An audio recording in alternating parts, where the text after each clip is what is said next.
Selamat hari Minggu. Gimana kabar kalian semua? Baik?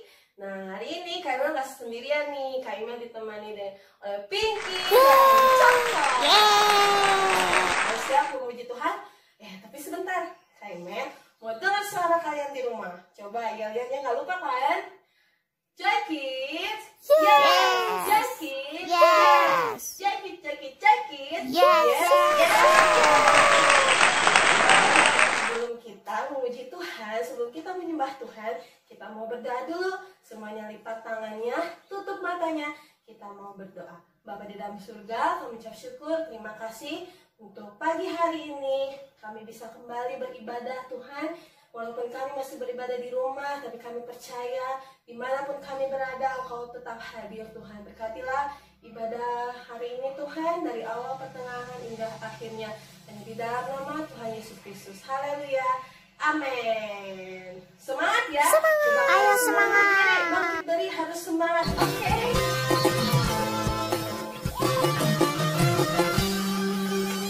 Bila roh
Teman-teman, kita berdoa yuk. Tuhan Yesus, terima kasih buat hari ini. Kami sudah memuji nama-Mu. Sebentar kami bersama-sama akan mendengarkan firman Tuhan. Biarlah firman-Mu menjadi rema di hati kami dan menjadi terang bagi jalan kami. Terima kasih Tuhan, kami siap menerima firman-Mu hanya di dalam nama Tuhan Yesus Kristus. Haleluya, amin. Selamat mendengarkan firman Tuhan. Shalom anak-anak Joykid, apa kabar? Ketemu lagi dengan Kak Keke. Nah, kalian sudah siap mendengarkan firman Tuhan? Coba ingat-ingat lagi, Kanoni minggu lalu cerita apa ya? Nah, betul, Kanoni cerita tentang Tuhan Yesus naik ke surga. Adik-adik tahu nggak kelanjutannya setelah Tuhan Yesus naik ke surga? Yuk sama-sama kita dengar ceritanya. Dalam Kisah Para Rasul 1 diceritakan di situ. Pada suatu hari Tuhan Yesus sedang makan bersama dengan murid-murid. Tuhan Yesus melarang mereka meninggalkan Yerusalem dan menyuruh mereka tinggal di situ menantikan janji Bapa, yaitu Roh Kudus. Dan Tuhan menyuruh mereka untuk menjadi saksinya di Yerusalem, di seluruh Yudea dan Samaria dan sampai ke ujung bumi. Lalu terangkatlah Tuhan Yesus ke surga. Dan saat mereka sedang menatap Tuhan Yesus ke surga, tiba-tiba berdirilah dua orang yang berpakaian putih di dekat mereka dan berkata, "Hai orang-orang Galilea, mengapa kau berdiri melihat ke langit? Yesus telah terangkat ke surga meninggalkan kamu, akan datang kembali dengan cara yang sama seperti kamu melihat dia naik ke surga." Maka kembalilah rasul-rasul itu ke Yerusalem dari bukit yang disebut Bukit Zaitun. Mereka sampai di kota dan naik ke ruang atas tempat mereka menumpang. Mereka itu adalah Petrus dan Yohanes, Yakobus dan Andreas, Filipus dan Thomas, Bartolomeus dan Matius, Yakobus bin Alfeus dan Simon orang Zelot, Judas bin Yakobus. Dan mereka semua bertekun dengan sehati berdoa bersama-sama dengan beberapa perempuan serta Maria ibu Yesus dan dengan saudara-saudara Yesus. Ketika hari Pentakosta, semua orang percaya berkumpul di satu tempat. Tiba-tiba turunlah dari langit suatu bunyi seperti tiupan angin yang sangat keras dan memenuhi seluruh rumah. Dan tampaklah kepada mereka seperti lidah-lidah api, seperti nyala api bertebaran dan hingga pada masing-masing mereka. Maka mereka penuh dengan Roh Kudus, lalu mereka mulai berkata-kata dalam bahasa-bahasa lain seperti yang diberikan oleh Roh itu kepada mereka untuk mengatakannya. Waktu itu di Yerusalem diam orang-orang Yahudi dari segala bangsa dan mereka bingung karena rasul-rasul berkata-kata dalam bahasa mereka sendiri.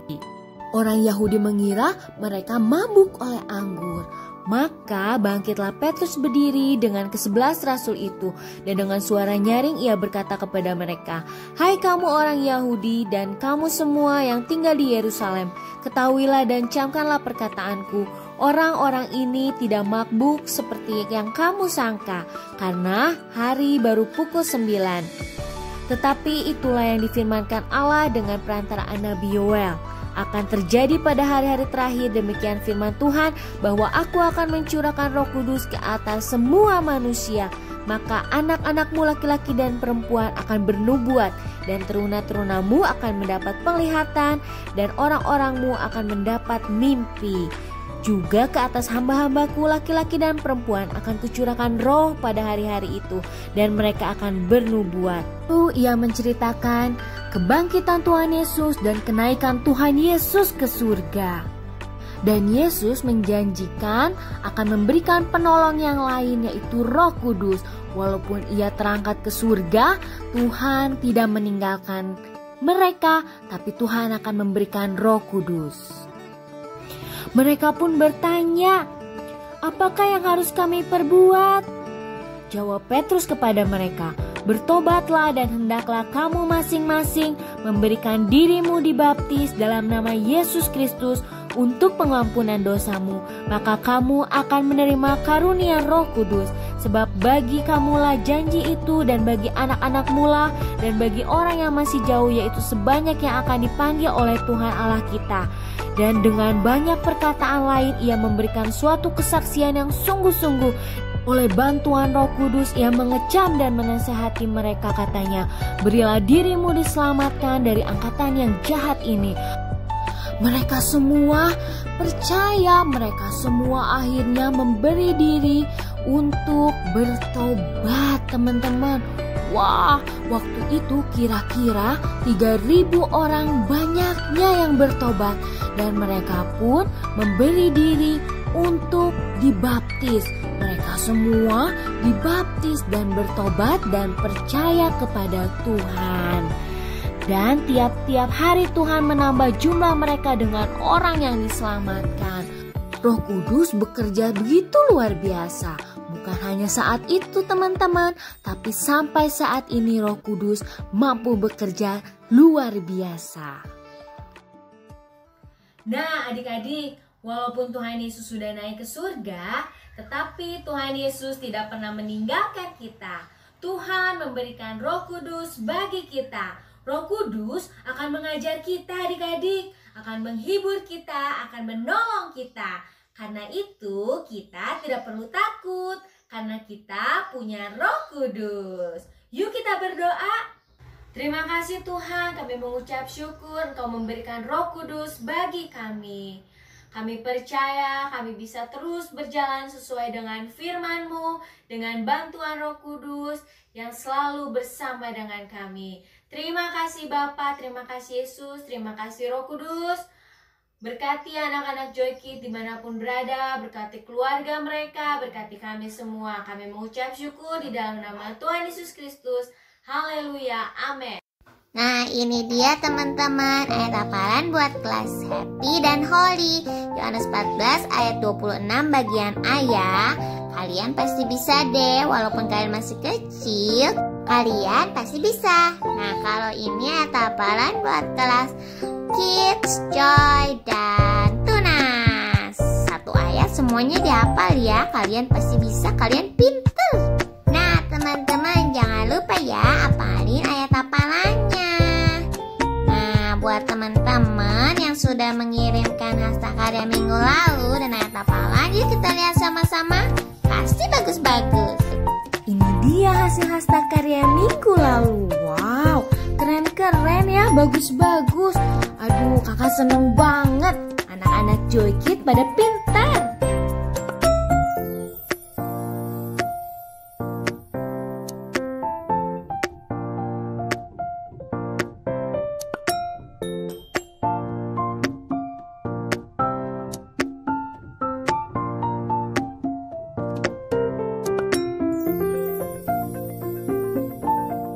Nah, kalau ini hayat hafalan yang sudah dihafal oleh anak-anak Joy Kids. Wow, keren-keren ya.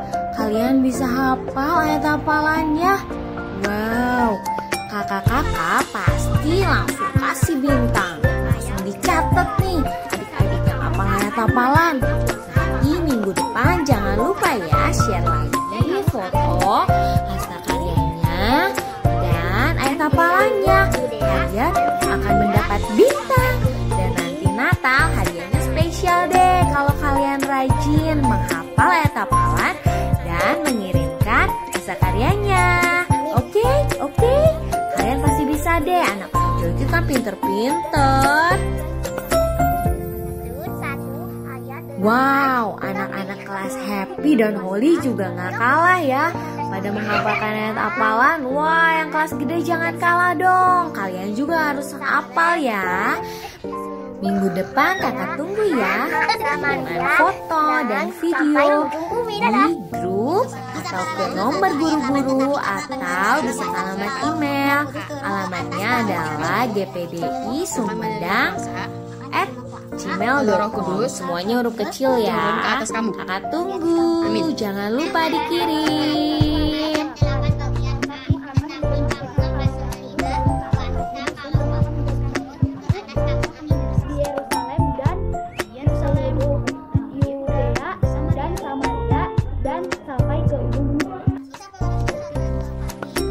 Nah, gimana adik-adik? Ada foto dan video kalian gak hari ini? Kalau belum ada, jangan lupa minggu depan dikirim ya. Kakak tunggu loh. Karena kakak percaya anak-anak Joy Kids pintar-pintar dan hebat-hebat. Jangan lupa ya, kirim ya, hafalkan ya, oke? Nanti minggu depan pasti ditampilin lagi. Ayo ingetin teman-temannya juga ya. Di Yerusalem. Di Yerusalem. Nah, di firman tadi, tampaklah kepada rasul-rasul lidah-lidah api bertebaran di atas mereka. Ayo kita bikin bersama-sama. Pertama-tama siapkan kertas ya. Kalau kalian gak punya kertas panjang, boleh kertas dipotong dan disatukan ya seperti ini ya. Lalu kita gambar lidah apinya. Pertama-tama bikin huruf U ya yang besar seperti ini. Lalu kita membuat segitiga. Tarik ke atas seperti ini ya segitiganya. Nah, lalu buat lagi. Satu lagi. Dan satu lagi. Seperti ini teman-teman. Lalu digunting ya menjadi seperti ini. Setelah digunting kita cetak lagi. Kita buat yang lebih besar. Kalau bisa yang kecil berwarna kuning dan yang kedua berwarna oranye seperti warna api ya. Kalau kalian gak punya kertas warnanya, kalian boleh warnai dengan pensil warna atau dengan apapun yang ada di rumah, oke? Lalu dilem ya, disatukan yang kecil di atas dan yang besar di bawahnya. Seperti ini nih teman-teman. Nah, seperti ini ya. Setelah itu ditempel di kertas panjang tadi. Kalau kalian menggunakan hektar, bagian tajamnya di luar ya, jangan di dalam agar tidak berbahaya. Nah, tempel seperti ini ya. Setelah itu jadi deh, ukur sesuai ukuran kepala kalian dan dipakai seperti ini. Tada! Lidah apinya sudah selesai. Jangan lupa di-share ya. Halo teman-teman, gimana hari ini? Seru kan? Seru banget Caka. Aduh. Nah, jangan lupa ya teman-teman, share terus foto dan video kalian. Iya, ditunggu ya. Oke. Sampai ketemu minggu depan. Dadah.